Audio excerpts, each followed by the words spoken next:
nung 2017 po, yung parang naligaw po ng landas, ganyan.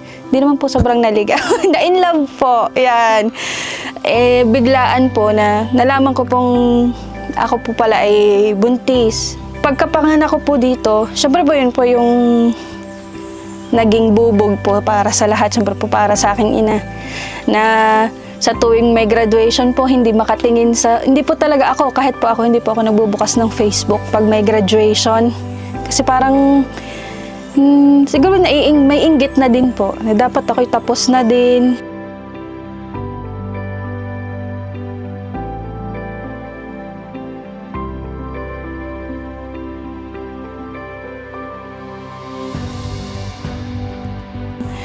Kaya po nung nagdesisyon po akong pumasok, yun po talaga yung isa sa magandang desisyon ko po sa buhay.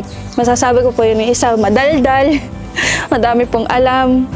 Kaya sayang po kapag po hindi ko mabigay yung pangarap niya. Gusto ko po ay kapag nagsabi siya sa akin na, Mama, ganito po ang gusto ko, ay gusto ko pong maibigay yun sa kanya.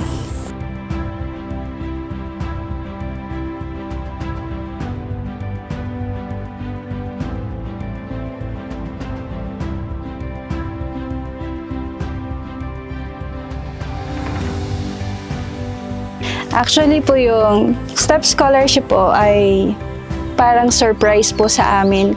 Miracle po siguro na napunta po sa amin na napasama po kami sa dami po ng pwedeng courses doon sa CLB. Sana maging core memories niya po ito na maalala niya, maging proud siya na yung mama niya nakapagtapos na.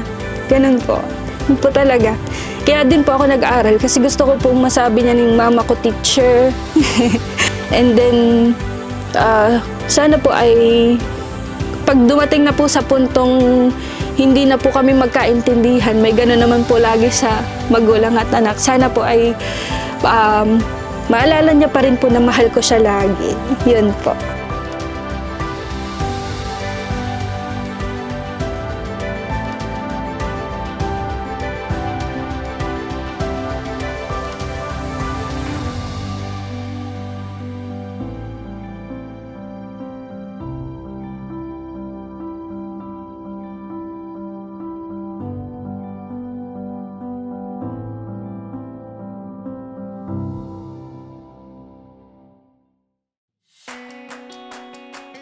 Siyempre po, nagpapasalamat po ako unang-una po sa PSFI. Na isa po ako sa napili ninyong scholar. Maraming salamat po sa bumubuo po ng PSFI. Yung mga kapwa ko pong scholars, salamat sa inyo at nakagraduate.